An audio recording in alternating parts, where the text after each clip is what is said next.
خاتون نے یہ پوچھا تھا کہ ان کی آنکھ کے اندر وہ کہتے ہیں کہ جو ٹیئر بیگ ہے وہ ڈرائی اپ ہو گیا، تو ان کو ہمیشہ وہ آرٹیفیشل ڈراپس ڈالنے پڑیں گے ساری عمر، تو ان کے لیے کوئی دوا ہو سکتی ہے؟ مشکل کام ہے، مگر ریوائول ممکن ہے اگر وہ مر نہ چکی ہوں.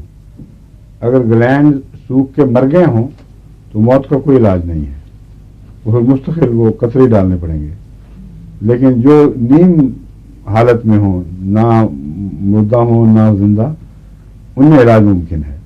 اس میں نیٹرمیور ان پر اثر انداز ہوتا ہے، آنکھ کے لیکریمیشن کے لینس پر خاص طور پر، اور اسی طرح سلیشیا بھی اس میں اچھا اثر دکھاتی ہے. سمجھیں گے؟ آنکھ لیکریمیشن زیادہ ہونے کی علامت نیٹرمیور میں پائی جاتی ہے، اس لیے عام طور پر لوگوں کا خیال اس طرف نہیں جاتا.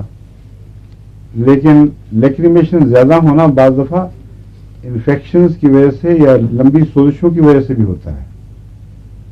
آنکھ سے پانی بہنے کے رجحانات کا تجزیہ ضروری ہے. بعض بالعموم آنکھوں میں ایک بے چینی ہے، اس کی وجہ سے وہ پانی زیادہ بہتا رہتا ہے، یا انفیکشن ایک ظاہری موجود ہے. بعض دفعہ وہ گلینڈز کی بناوٹ زیادہ، میں بتا رہا کہ زیادہ ایکٹیو ہو گئی ہیں. اگر لیکریمیشن کے جو گلینڈز ہیں جن سے پانی نکلتا ہے ان میں انفیکشن کی وجہ سے ہو تو وہ کچھ دیر تک پانی زیادہ بہے گا، پھر وہ سوکھ جائیں گے. یعنی انفیکشن ان کو ان پر زیادہ گہرا اثر دکھاتی ہے تو اپوزٹ نتیجہ، بالکل برعکس نتیجہ ظاہر کرتی ہے. کیونکہ لیکریمیشن کے گلینڈ سے نیٹرمیور کا یہ تعلق ہے کہ نیٹرمیور میں ان گلینڈز میں زیادہ پانی بنانے کا رجحان پایا جاتا ہے. نیٹرمیور کا مریض روئے گا بھی زیادہ، پرسلم میں بھی یہ پائی جاتی ہے بات. لیکن اس کا رونا گہرے غم کی وجہ سے ہے یا دائمی غم کی وجہ سے ہے. نیٹرمیور کا گلینڈ سے بھی تعلق ہے، اس کے اندر ایک کمزوری ہے، جلدی پانی بناتے ہیں.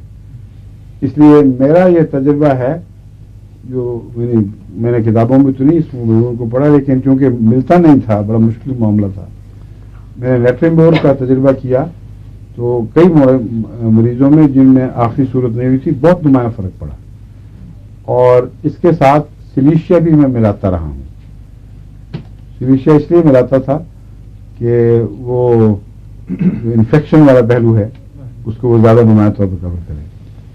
اور سلیشیا کے ساتھ کالی فاس دینے کا بھی میرے اندر کچھ صحیح یا غلط رجحان ہے، کیونکہ بعض دفعہ سلیشیا دی جائے زیادہ تو اعصاب پر برا اثر پڑتا ہے.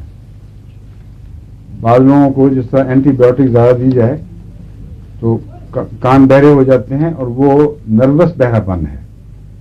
اس طرح سلیشیا بھی بعض دفعہ اوور ڈو کی جائے تو نروز کے اوپر منفی اثر رکھتی ہے. اس پہلو سے یہ کمبینیشن بعض دفعہ بنانا پڑتا ہے. اگر تو اونچی ڈوزوں میں ایک دو ڈوزز دی اور بات ختم ہو گئی تو کوئی خطرہ نہیں ہے، یا مناسب دائرے کے اندر رہتے ہوئے روزمرہ بھی سلیشیا دیں تو کوئی نقصان نہیں. مگر بعض مرض مزمن ہوتے ہیں، ان میں لمبے عرصے تک سلیشیا دینی پڑتی ہے.